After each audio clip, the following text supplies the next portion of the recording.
Remuneration की बात करें तो अगर आप ग्रुप ए की सर्विसेज को ज्वाइन कर रहे हैं एज एन आईपीएस ऑफिसर या बीइंग अ लेफ्टिनेंट और या फिर सब लेफ्टिनेंट इन नेवी या फ्लाइंग ऑफिसर आप एयरफोर्स को ज्वाइन कर रहे हैं तो रेम्यूनरेशन तो लगभग सभी के सेम रहते हैं. Is more concern about the security of the people from the outward things and the IPS is more concern about the things which may be dysfunctional to the society.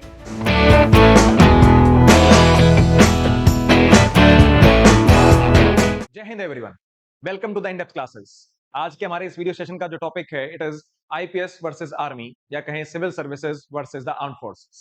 कई बार लोगों का ये सवाल होता है कि sir which career is best to choose, हम आर्म्ड फोर्सेस के लिए प्रिपरेशन करें या हम सिविल सर्विस के लिए प्रिपरेशन करें. अगर हम बात करें दोनों ही प्रिपरेशन, दोनों ही एग्जाम्स यूपीएससी के द्वारा कंडक्ट कराए जाते हैं. आर्म्ड फोर्सेस के लिए आपके पास सीडीएस की एंट्री होती है और सिविल सर्विसेज के लिए आपके पास सीएससी का एग्जाम होता है. अगर सर्विसेज की बात करें तो दोनों सर्विसेज, चाहे वो आईपीएस हो चाहे वो आर्मी हो, दोनों ही सर्विसेज में आप देश को सर्व करते हैं, लेकिन दोनों अलग अलग तरीके से. अगर हम बात करें इफ आईपीएस की, IPS is more concern about the internal security, internal functioning, law and order, law enforcement. Internal security की बात जहां आ जाती है वहां पर आईपीएस का रोल आ जाता है. बट वो सोसाइटी जिसकी फंक्शनिंग के लिए आईपीएस काम कर रहे हैं, वो सोसाइटी जिस जमीन पर एग्जिस्ट कर रही है उस जमीन की जिम्मेदारी हो जाती है आर्मी की. So army is more concerned about the security of the people from the outward things, and the IPS is more concerned about the things which may be dysfunctional to the society.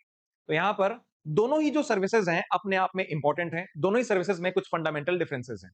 Army की बात करें तो army के officer जो 21-22 साल में commission हो जाते हैं उनको अर्ली एज लीडरशिप का मौका मिल जाता है. एक लेफ्टिनेंट कैप्टन जो कि एक प्लेटून को लीड कर रहा होता है, उसमें लीडरशिप क्वालिटीज जल्दी से डेवलप हो जाती हैं.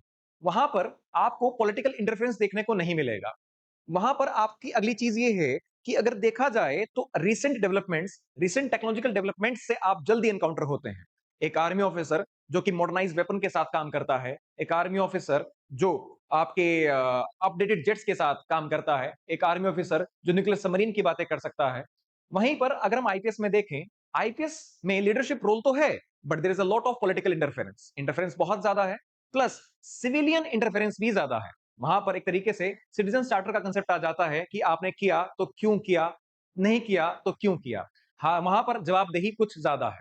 उसके साथ साथ अगर इंसान आपके इंटरनल सिक्योरिटी की बात करे तो इंटरनल सिक्योरिटी को फॉलो किया जाएगा थ्रू लॉज, और लॉज का एनफोर्समेंट आ जाता है आईपीएस के जिम्मे कि अगर आपके यहां पर कुछ एक्शन हुआ उसको लेकर लॉ क्या कहता है और लॉ के अकॉर्डिंग चलना आईपीएस की जिम्मेदारी है.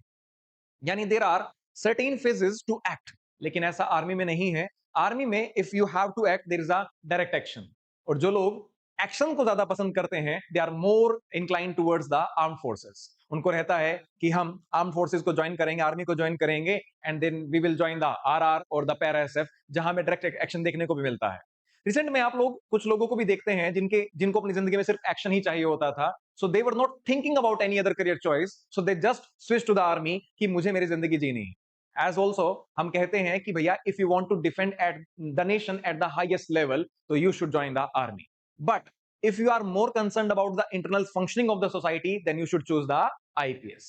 अगर आप समझते हैं कि आपको देखा जाए इस हिसाब से कि आपने सोसाइटी को कैसे इवॉल्व किया है, सोसाइटी की फंक्शनिंग में आपका क्या रोल रहा है, तो IPS is the best option.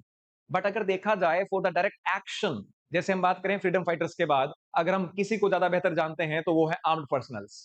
जैसे एग्जांपल लेते हैं विक्रम बत्रा, दिल मांगे मोर, देश का बच्चा बच्चा जानता है. अशोक खेमका दूसरी तरफ देखें हम, एक आईएएस ऑफिसर जिन्होंने करप्शन के खिलाफ काफी लंबी लड़ाई लड़ी, बट हो सकता है कि very few people know about him. लेकिन captain Manoj Pande, captain Vikram Batra, captain Saurabh Kalia से तो ही आपकी जो कारगिल वॉर है वो शुरू हुई. यहां पर जो लीडरशिप क्वालिटीज की हमने बात करी कि 21-22 साल का लड़का बिल्कुल ऐसे अपनी लीडरशिप क्वालिटी को परफॉर्म करने के लिए उसे बिल्कुल एक अच्छा स्कोप मिलता है जहां पर कोई भी इंटरफेरेंस नहीं किया जाता. यहां पर कमिश्निंग या कहें आईपीएस में जल्दी से आपका जो सिलेक्शन है 22-21-22 साल 23 साल में हो जाता है.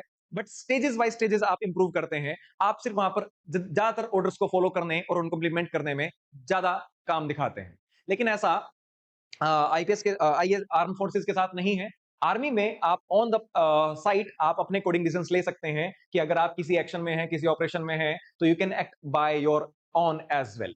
उसके साथ साथ अगर हम रेम्युनरेशन की बात करें तो दोनों के पास अपनी फैसिलिटीज हैं. आईपीएस को अच्छा बंगला गाड़ी मिलती है. हो सकता है कि आर्म फोर्सेस में आपको ये ना मिले अगर आपकी फ्रंट पोस्टिंग है, लेकिन उसके कुछ अलग चीजें हैं. सेंस ऑफ ब्रदरहुड वहां पर आपको मिल जाती है, यूनिट की लॉयल्टी आपको वहां पर ज्यादा मिलती है, एक ऐसी क्वालिटीज जो आपको मोर हम्बल बनाती हैं, मोर पेट्रोटिक बनाती हैं, और जैसा हम कहते हैं भी हैं कि जननी जन्मभूमिश्च स्वर्गदपि गरीयसी, कि mother and the motherland are precious than the haven.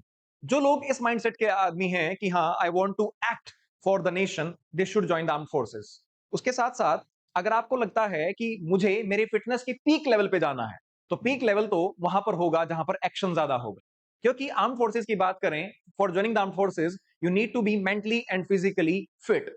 अगर हम सिविल सर्विसेज की बात करें, आईपीएस की बात करें, जहां पर आपका मेंटली फिट होना ज्यादा जरूरी है, फिजिकली फिट या कहें आपका उतना ज्यादा वहां पर मापदंड या स्टैंडर्ड्स वहां पर नहीं देखे जाते। बट आईपीएस में या आर्म फोर्सेज में आपके जो फिजिकल स्टैंडर्ड्स हैं वो बहुत मायने रखते हैं। आपकी आईसाइट अच्छी होनी चाहिए, आपकी हाइट परफेक्ट होनी चाहिए, आपके जो लिम्स हैं वो प्रॉपर फंक्शनिंग में होने चाहिए।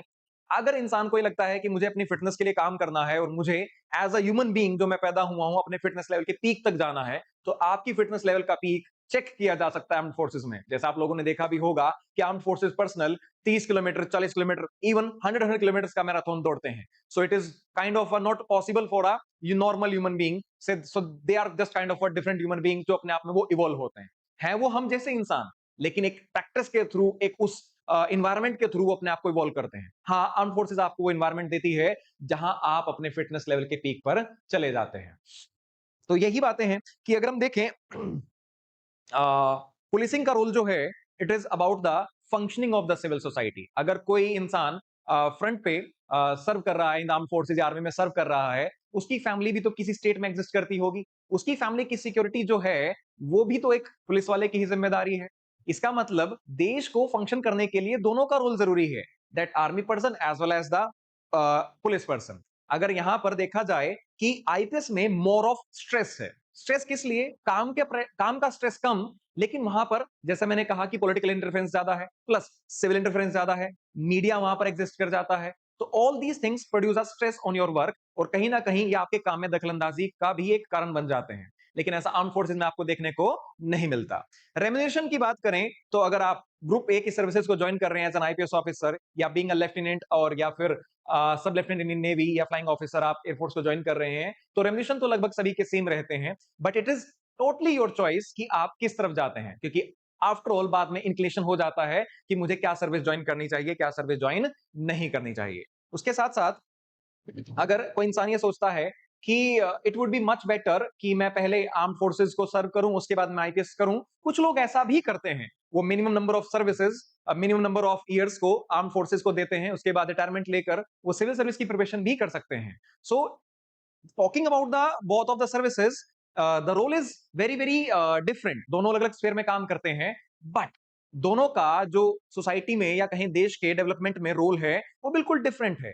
बात आ जाती है कि आप क्या करना चाहते हैं। एज अ यंगस्टर जो एक्शंस की तरफ ज्यादा इंक्लाइंड होते हैं, they would be very very focused about arm forces. और स्पेशली मेरा मानना तो ये है कि यंगस्टर्स ने कभी ना कभी आर्मी को ज्वाइन करने के लिए तो सोचा ही होगा। और जब स्पेशली अभी हाल ही में आपने देखा इंडिया पाकिस्तान का मिलिट्री एस्केलेशन, ऐसे में सब लोगों का जोश बड़ा हाई था और सबका था कि हमें भी आर्मी ज्वाइन करनी है। The people who are still in the school and colleges, they were making up their mind कि मैं भी बड़ा होकर या आगे चलकर अपना कॉलेज पूरा करने के बाद मैं भी आर्मी को एज अ ऑप्शन करियर में रखना चाहता हूं, मैं भी ज्वाइन करना चाहता हूं। सो थैंक यू एवरीवन, जय हिंद।